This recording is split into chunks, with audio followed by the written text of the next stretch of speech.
જય માતાજી મિત્રો, સ્વાગત છે તમારું મારા નવા વ્લોગમાં. કેમ છો? આશા કરું છું ગમે જામાં છો. તો મિત્રો સવારમાં ઉઠ્યાની શરૂઆત કરી દીધી ખેતરમાંથી. સવારમાં આવી ગયા પલાળવા માટે. જો વરસાદ આવ્યા તો પલાળ્યું તો જેવું છે કે બગાડ્યા હતા, પણ હવે એકદમ કમ્પ્લીટ સુકાઈ ગઈ સાહેબ, એકદમ જોરદાર થઈ ગઈ છે. તો અડધા વાળ્યા ને અડધા બાકી. જો પપ્પા તો વહેલા 4 વાગે આવ્યા હતા, હજુ ફરવાનું ચાલુ જ છે.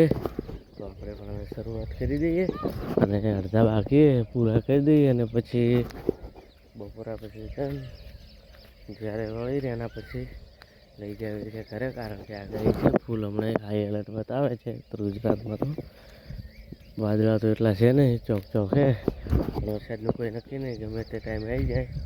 તો ચલો હવે બરાબર શરૂઆત કરી દઈએ અને પાર લઈ દઈએ. તો મિત્રો સવારમાં આવી ગયા હતા વળવા માટે. હજુ કોણ એકાદ વળે જેટલું રહી ગયું, પણ ખરાબ પતી ગયા. પણ મિત્રો જોઈશું સવારમાં કોઈ વાદળ હતા, પણ અડધા કલાકની અંદર એકદમ વરસાદ ચડીને આવી ગયો. વાદળો એકદમ જોઈશું આ બાજુ ખતરનાક વરસાદ ચડી ગયા છે. કોઈ નક્કી નહીં, ગમે ત્યારે આવે. તો પહેલાં હવે ટ્રેક્ટર મંગાવ્યું, ફટાફટ પૂરા લઈ જઈએ, કારણ કે જેટલા વાળે એટલા તો કોઈ થઈ જાય. ઘણા નથી પડ્યા હવે, તો ઘણા ઘણું પડ્યું છે. સાથે બીજું બધું લઈ જઈએ. વરસાદનું કોઈ નક્કી નહીં, જોઈ શકો છો એકદમ કાળો ભટ વાદળ આવી ગયા છે. તો ચલો થોડા ટ્રેક્ટર આવે ત્યાં સુધી એકાદશ પાડીએ અને પૂરા વાળીએ. તો ચલો મિત્રો હવે મળીએ થોડા સમય પછી. તો ફાઇનલી હવે પૂરા રાખ્યા નથી, 2-3 આંખો રાખીએ અને આપણે ટ્રેક્ટર પણ જોઈ શકો છો પૂરા ભરવાની શરૂઆત કરી દીધી છે. વરસાદ પણ જોઈએ સુરત નીકળી ગયા છે અને વાદળા પણ વિખર થઈ ગયા છે. વરસાદ આવવાની સંભાવના ઓછી થઈ ગઈ છે, પણ કોઈ નક્કી નહીં, ગમે ત્યારે છે કે તેના કારણે બધું સાર ભરવાની ચાલુ હોય. 4 ભરે અમે બંને પૂરા વાળીએ છીએ. તો વાર તો પાણી વધી રહ્યા, પાણી પીને વળી વાળી દઈશું વધ્યા એટલા. તો ભાઈ ચલો મિત્રો હવે ફટાફટ વળી કરી દઈએ. મિત્રો ફાઇનલી પૂરા વાળી દીધા છે ને અડધું જોઈ શકો છો ઉપાડવાનું ચાલુ, અડધું ઉપાડી દીધું હોય. ટ્રેક્ટર છે, ટ્રેક્ટર તણાઈ રહ્યું હોય. તો મિત્રો ફાઇનલ 11 વાગે બહાર આવ્યો હોય. હજી તો પણ 2 કલાક જેવું 1 વાગે વાગશે, બધા પૂરા તણાઈ રહીશું. તો કંઈ નહીં, ચલો મિત્રો પાર લાવી દઈએ, કારણ કે વરસાદ જોઈ શકો છો વાદળ આવે છે જાય છે, આવે છે જાય છે, નક્કી નહીં, ગમે તે ટાઈમે આવી જાય. તો ચલો હવે ફટાફટ સારનો પાડી દઈએ, મળીએ થોડા સમય પછી. તો મિત્રો ફાઇનલી સાર ખડકવાનું ચાલુ છે, જોઈ શકો છો. આ બાજુ થોડા લીલા પૂળા છે એટલે ભરવાનું ચાલુ હોય. આ બાજુ ખડકી તો બીજી બધી ગન ખડકી નહીં, કારણ કે પૂળા લીલા હતા, કેવકી બગડી છે, ખડકી દીધી છે. તો ફટાફટ થોડા છે ઓગા કહી દઈએ, કારણ કે કાલે પરમ દિવસે 2 દિવસ પછી ખર્ચી દઈશું. તો ચલો પછી હવે મળીએ થોડા સમય પછી.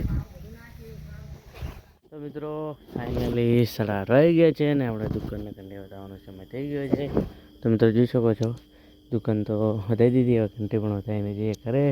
તો મિત્રો હમણાં આગાહી તો બહુ છે, પણ જોઈ શકો છો વાદળા એટલા નથી, તારોડી આવે, લાગતું જ નહીં કે વરસાદ આવે. હવે આવો તો કોઈ વાંધો નહીં, કારણ કે આપણે બાજરી બધી લઈ લીધી છે. હમણાં થોડા દિવસ ના આવે સારું, કારણ કે ઘણાને બાકી બસ 5 દિવસ ના આવે તો બધાને ઓળી તો થઈ જ જશે. તમે તો જોઈ શકો છો દૈણાજ તો પડ્યા ઘણા, વાયા નથી તો પટ્યું, કાલે ગ્રાહક લઈ જશે. તો હવે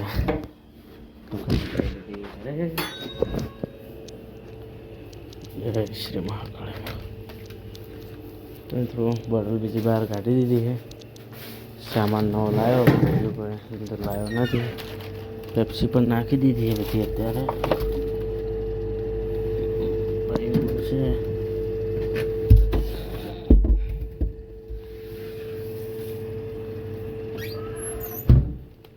સામાન પણ લાવ્યો છે તો બહાર પડ્યો છે, તો કમ્પ્લીટ જ છે. આમ તો કોઈ ચાલશે, વહેલા લાવશે અત્યારે તો હવે.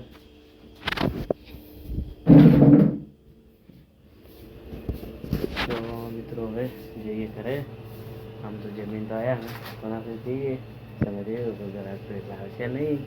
તો મિત્રો આજના બ્લોગમાં આટલો, હવે મળીશું કાલે નવા બ્લોગ સાથે. તો જય માતાજી, બાય બાય મિત્રો.